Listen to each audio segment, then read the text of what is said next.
I posted this on my Facebook page yesterday. The Climate Shift Index indicating that our record-breaking heat this week is 5 times more likely due to climate change. A lot of people seemed upset, so let's speed run a little question and answer. Let's start with the easy ones. Lance, yes, it usually gets much hotter when it goes from winter to spring/summer. Well, we're technically still in winter, and these are record temperatures. Mark, I'm 64, has happened before, will happen again. No, it literally hasn't, Mark. That's why it's a record temperature. Kevin, correct, a naturally occurring cycle. Incorrect, more on that later. Now some personal attacks. Steve, F you, commie. Didn't realize that climate change was a communist stance. Kurt, you were my favorite local meteorologist. Were. Kurt, did you really think that I didn't believe in climate change? Come on, man, you can't be that surprised. I focus on science and education in all of my forecasts. Brenton, shut the F up. So annoying. You didn't have to look at the post or waste your time commenting. Paul, deep state cabal-controlled HARP dude DARPA working overtime. All right, man, you lost me there. Don't know what to say to that. Now, the conspiracies. John, the climate change is from all the pollution from geoengineering. Tell the truth. Well, John, hold on a minute. I think we actually kind of agree. Humans did add all this carbon to the atmosphere, engineering our climate to be warmer. So we're on the same page, man. Brent, all a money scam. For who? I'm not making money on this, but I do know that the fossil fuel industries have been trying to convince you for a very long time that they're not doing anything wrong. And they're making money. And now to the politics. Kim, we didn't have hot weather like this when Biden was president. Therefore, I suspect this is due to Trump's policies. No, we did. Nick, what do you suggest, Adam? More taxes to combat warm weather in March? No, just to reduce our carbon output. Catherine, it's so great we made all these laws for property owners to follow, so it's okay. There will never be another firestorm. Just can't happen, right?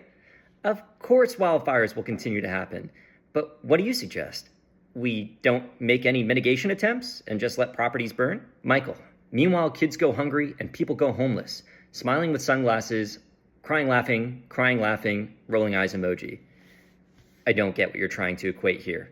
All of these are bad things. Out of the now 80 comments I have on this post, only about 2 of them were genuine questions, and this was one of them. Eric says, I understand that climate change is most likely the reason. Hasn't climate change been happening for thousands of years? For example, I just read about how many of the deserts used to be tropical. Is it also true we're coming out of a global cooling period, looking at the past 1,000 years? So since I'm assuming you're implying human-caused climate change, how do we know it's human-caused versus natural? Yes, climate change has occurred naturally. Ice ages, warm periods, shifting deserts, all real. And yes, we are in a modest cooling period over the past 1,000 years. So how do we know that it's human-caused?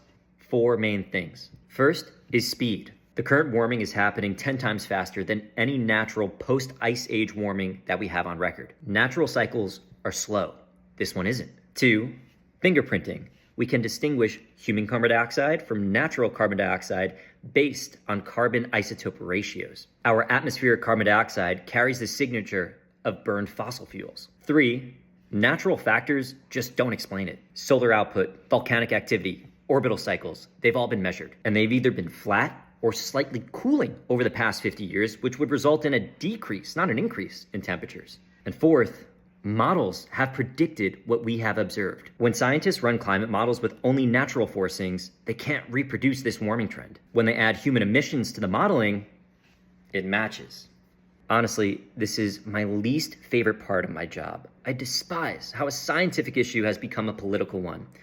And I know that most of those people complaining on my Facebook post skip this video in the first 5 to 10 seconds. There's no changing their mind. But if you made it this far, thank you. Thank you for hearing me out and having a willingness to learn something new.